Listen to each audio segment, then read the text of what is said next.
Hello everyone, आज हम solve करने जा रहे हैं क्लास 12 के मैथ चैप्टर 4.5 का क्वेश्चन नंबर 6।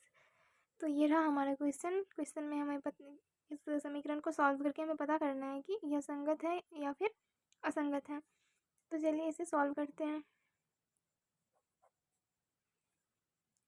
तो सबसे पहले हम ये जो हमें इक्वेशन दिया हुआ है उसे ax = v के फॉर्म में लिखना होगा।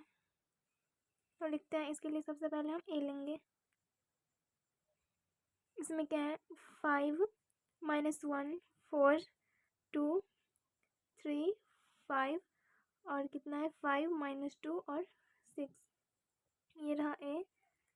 एक्स हमें क्या लेना है, एक्स वाई और जेड, और बी हमें लेना है 5 2 और -1। अब हमने इसे एक्स = वी के फॉर्म में लिख लिया है। अब हम इसे चेक करने के लिए क्या करेंगे कि जो हमारा मैट्रिक्स ए है उसका डिटर्मिनेंट वैल्यू निकालेंगे। तो यहाँ से लिखते हैं ए का डिटर्मिनेंट 5 2 5 -1 3 -2 4 5 और 6। हम इस डिटर्मिनेंट को R1 के अनुदिश प्रसरण करके सॉल्व कर सकते हैं। तो यहाँ से लिखेंगे कि R1 के सापेक्ष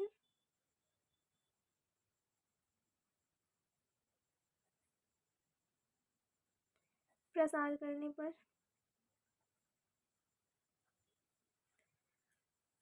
तो हम कितना लेंगे, यहाँ पे 5 इंटू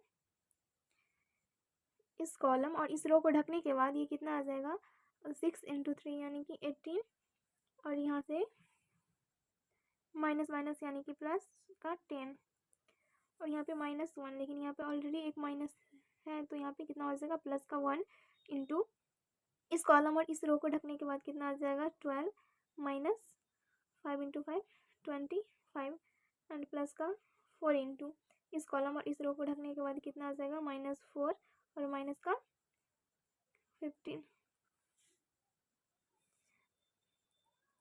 यहाँ पे 18 + 10 यानी कि 28 को हम 5 से मल्टीप्लाई करेंगे तो ये कितना आ जाएगा 0 140, और यहाँ पे 12 - 25 यानी कि माइनस का 13, और यहाँ पे -19 को हम 4 से मल्टीप्लाई करेंगे तो कितना आ जाएगा माइनस का 76 = 140 -13 और -76 प्लस करेंगे तो कितना आ जाएगा माइनस का 89।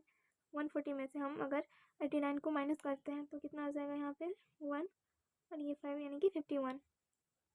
तो हम लिख सकते हैं कि जो ए का डिटर्मिनेंट वैल्यू है वो कितना आया है 51, यानी कि डिटर्मिनेंट ए ≠ 0। तो हम कह सकते हैं कि यह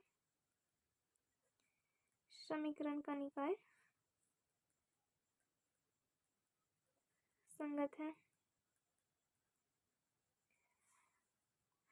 तो ये है इसका सोल्यूशन। आई होप आपको समझ में आया होगा। अगर किसी भी तरह का कोई डाउट है तो आप कमेंट कर सकते हैं। मिलते हैं नेक्स्ट वीडियो में, तब तक के लिए बाय बाय, टेक केयर।